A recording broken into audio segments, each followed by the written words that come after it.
Hey everyone, before we get started on today's video, if you didn't use a referral code when you signed up to drive for Uber, it is not too late to get a bonus of up to $1,000. You can use my code right now and you could get that bonus. It depends on when you signed up. It could be $500, could be $800, it literally could be $1,200. But you could literally just get that money right in your account just because you did give the rides then, but you didn't use a referral code. So real quick, here's how you do it. First, open your Uber driver app. Next, click the photo or the 3 lines in the corner. Click earnings. Then click help or question mark. Click account and payment. Then referrals. Now this is the most important step. Make sure you don't mess this one up. Click invited driver, report my missing or incorrect referral. Then click send a message. Type in my invite code. It's G4QA5UE. Guess who your friend's name is? Mr. Gregory Wave. That's right, your homie for life. Phone number 815-847-0184. And the email is gregwave@yahoo.com. In the details, just say my good pal Greg referred me to drive for Uber or something like that, and they'll take care of you. So check it out, guys. What's going on, everybody? Welcome to another episode of the Rideshare Hub. My name is Greg. In the past, I've done a lot of videos on why you should quit driving, why you should consider quitting driving, why you should move to just part-time. I've, for the last year, really thought that Uber and Lyft wasn't going to survive much longer. I thought, I would usually say in videos, I thought max of like 5 to 10 more years. And I honestly always felt more led towards like less than 5 years. I didn't think it would be for these reasons that I actually thought Uber and Lyft would like be ending and that people should quit, but that's kind of where we're at. So what this video is essentially going to be is probably for one of the last times, I really believe that now more than ever, you guys should quit or highly consider quitting. I'm going to go into a lot of the reasons why, as well as some silver linings to all this and everything that's going on. But we're going to be okay more than anything. But also, I hope you guys all know how much I feel for all of you. For 2 years, ride sharing, Uber and Lyfting was like my main source of income. And the 3rd year I drove, it was a huge part of my part-time income. And it's helped me a lot over the years. I haven't driven in probably the last, I think I officially quit after New Year's was like my last ride. So it's been a few months of me not doing it, not even that long. But I've been saying for a while now that you guys need to consider quitting. You need to consider looking into other stuff. Or at least be doing it just part-time while working towards having a backup plan or having some kind of plan. Now, I'm not trying to say I'm some kind of psychic or anything because I did not foresee any of this and I did not think these would be the reasons that we would come to this point. I always thought it was going to be more for automation reasons or, all the laws that were getting cracked down on Uber and Lyft as far as, if we were employees or not and how we were getting treated. I always thought those were going to be the reasons it would end up ending, or I figured it was going to end up getting so terrible that it wouldn't really be worth driving, So I didn't foresee this. Like I said, I'm not trying to, point any kind of glory towards me and say, hey, I've been telling you guys this, you should have been preparing. No, no one was prepared for this, I really wasn't. So, I'm still a freelancer in everything I do, and I'm feeling the effects of this too. I was prepped for this maybe a little bit more than most, but let's just jump right into it. Here's the main reasons you guys need to probably call it quits now. Main reason is we have no idea how long this is going to last. And what I don't want to see happen to a lot of you guys is you keep thinking, another week and it'll be back to normal. Another week and it'll be back to normal. You got to prepare for the worst in moments like this. You can't assume that you're going to be back to making $700 to $1,000 a week or whatever you would make in the next week. And my fear is that's going to end up hurting you guys more than helping you guys. So don't don't take this lightly. Is basically what I'm saying. Don't take this lightly. Like, take this seriously, and don't think you're going to be making a normal income in like the next, week or so. This all could literally be months. We really don't know anything about what we're dealing with. I mean, the news says one thing, and then you hear a different thing, and all we've really seen is just a bunch of inconsistent reports on what's really happening with all this. So, just be wise. But some of the other reasons, I mean, for one, I think driving right now is just not smart at all. I think you're just putting yourself at huge risk. I don't know if you guys have seen, there's pictures of like people at airports waiting to go through security, and it's like hundreds of people. I mean, some of the pictures looked like thousands of people jammed together in a tight space, a confined space. And TSA's not giving out hand sanitizer, not giving out masks, not even that masks really even help, but like they're not doing anything, And so even if you're not picking people up at the airport, people that have been traveling through the airport are probably the same people that are willing to go out and take an Uber and Lyft right now. I'm not taking rides right now. Obviously, I'm not giving rides. But I'm not even taking Ubers. I took my last ride to get some groceries and stuff, I think like a week and a half ago or so, maybe even longer. It was right before everything really got crazy was like when I took my last ride. And but I'm not risking it, I'm not willing to risk it. But if you're giving rides, my point is you're just putting yourself at huge risk, and for what? I mean, is the income really even more than like $7 an hour right now? I'd just be very far-fetched to I'm sorry, that was not the right word. Far-fetched was not the right word. I'd be really, what's the word I'm looking for there?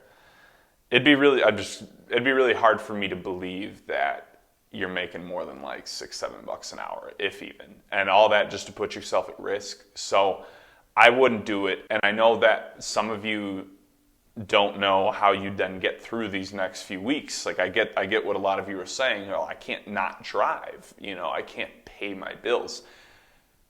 Here's a few things about what's going on. For one, I mean, it's pretty much like illegal to evict anyone right now.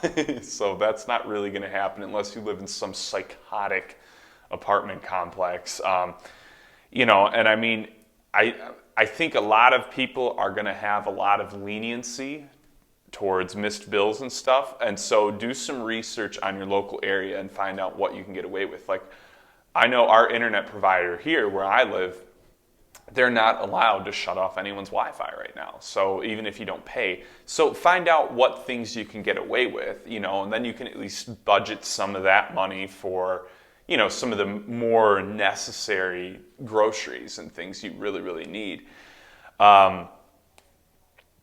So find out what's necessary, find out what you really have to take care of and go with that. I'm sure you guys have heard too that we're all essentially going to be getting some free money here. So some important things for that, you basically have to have had filed your taxes in the last year. So if you haven't filed yet, file today. Okay, because you could, if you're a single guy like me with no kids or anything, you can get over $1,000, I believe, just if you filed. So make sure you file. It's especially important for us because we're freelancers. It's harder to even know we exist than most people. We're not filed into a lot of systems. So definitely file, definitely take care of your stuff. Take advantage of everything you can. Now is the time more than ever where you got to be a hustler. You got to be willing to be scrappy, figure things out, eat on a budget. Doing a ton of rice and beans and just cheap stuff just to get you through. But what you gotta not do is, I've been getting so many texts and emails from you guys and you're just straight out panicking. And I know it's scary. I really, really do understand that, and I really do feel for all of you, but you can't resort to panicking and worrying. You're not gonna accomplish anything there. You gotta calm yourself down, get scrappy. You're gonna have to compromise on a lot of areas in your life. Think about certain subscription services you don't need to pay for right now. You know, cancel the Netflixes, the Amazons, and talk to a friend and just see if you can use their account in the meantime. You know, do what you got to do. I feel like more of your family and friends are going to sympathize for you in this time than ever, because they understand we're not getting paid for getting sick. We're not getting paid for anything. You know, there's no benefits or anything that take care of us. So I do know that both Uber and Lyft have said that if you can prove you did get sick, they'll take care of you. You know, I don't know how well. I think Lyft said it was going to be based on your performance through Lyft, which, you know, I think everybody does Lyft less. So big smart power move from them. Be like, well, let's only cover what we have to. We don't want to really take care of them too well, right, guys? Like, I feel like that's like how they look at everything. It's kind of been crappy on Uber and Lyft's ends too. Like, what have they really said? You know, they've sent out a bunch of BS emails with like preventative measures, like as if that's not the only thing we're hearing. I've gotten emails from like every single company that has my email in their system saying, here's how you need to prepare. I'm like, thanks for telling me for the 100th time. You're not actually going to do anything to help me. You just want to act like you're helping me by spreading information. And I'm making that sound like it's a bad thing. It's not. It's good. We all need to be more aware of what's going on and how to handle it. But like, these are companies that should be taking care of us or supporting us in some way. I mean, especially if you were like a Diamond Plus driver or something for Uber, you know, and you've worked 50 hours a week on average for like the last few years, and that's not me, but I'm saying, like, I feel like they really should be taking care of those guys. But let's get into the silver lining of this whole thing. So why can this actually be positive? How can we turn this and look at this in a positive manner? Positive manner is you guys can now look into all the things I've always told you to look into. You can look into freelancing options. You can look at, you know, different independent contractor jobs. There's a lot of call centers right now that I know are like hiring.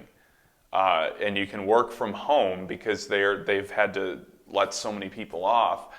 And you could work from home and do some basic call center work. So there's stuff like that you can look into to just get by. But the main thing that I want to stress on is capitalize on this time. Take a lot of time to invest in yourself, learn about some things you love, some things you would like to do in life, and start making like an action plan for when everything calms down, or even for before it calms down, how you can start now. And really find a way to, you know, make at least some decent money. Like, even if you just find something where you make an extra $100 or $200 a week, well, then you got food, you know? I know I was getting groceries yesterday and my grocery store was hiring. Excuse me, but like, go to some of the few businesses, you know, that are going to be open. Just be like, listen, even if it's 10 hours a week, can I get a part-time job, you know? So do stuff like that, you know, to help you get by. But the main thing, what I want you guys to really, really focus on is look within. Think about some dreams, some passions, or even just some brilliant ideas you've had in the past that you've never acted on. Now is a great time to at least plan it. I understand this isn't a time where you can make a huge business investment. I get that. But it is a time where you can plan it and start figuring out some things you can do instead. I'm really using this time to plan my next steps. And, you know, there's some things I've been dreaming about doing for the last few years that I've been able to now plan out and get some steps for how I'm going to do it. Some of you guys should look into doing YouTube channels about something you're passionate about. I mean, it can be anything. You can make a YouTube channel about anything. And just some simple marketing tips. Then just find ways to market it to the audience that you think would be most interested in it. So, you know, like what I've done in the past for different channels and different things I've worked on is, you know, I make it and then I find the target audience and I just essentially find whatever ways to free advertise what I'm doing and to that audience. So the easiest way to do that, guys, is just an easy tip if you wanted to do some kind of video content. Or even if you just write blogs or do something like that. Start making content, get 3 videos or like 3 articles or 3 things done correlated to it. Go on Facebook, search all the Facebook groups that relate to what you do. put your channel, your blog, whatever you do on all those Facebook groups. It's going to seem annoying, and yeah, people might not like it, but there are going to be people who will like it, you know, and you got to cater to those people who will like it. And so you post it in there, hey guys, I'm new at metalworking 101 or whatever it is you're doing. Here's my blog, here's my YouTube channel. I'd appreciate any support. If you could subscribe, give a thumbs up. What do I ask you guys to do in almost every single video? Like the video, subscribe to the channel. It's just some basic stuff. So there's a quick thing you guys can do to invest into yourself. And if you get doubtful about it and just think, well, I'm not actually going to make money from that, guess what? You won't make money out of it. But if you stay positive and you allow your brain to come up with more and more ideas and ways that you can generate income, it'll happen. So the main thing is, guys, don't get worried. Don't get freaked out. It might be tough. Get scrappy. But stay positive and use this as a time to find some better outlets for what you want to do with your life. So I hope you guys enjoyed this video. Give it a thumbs up, subscribe to the channel, and I will talk to you guys soon.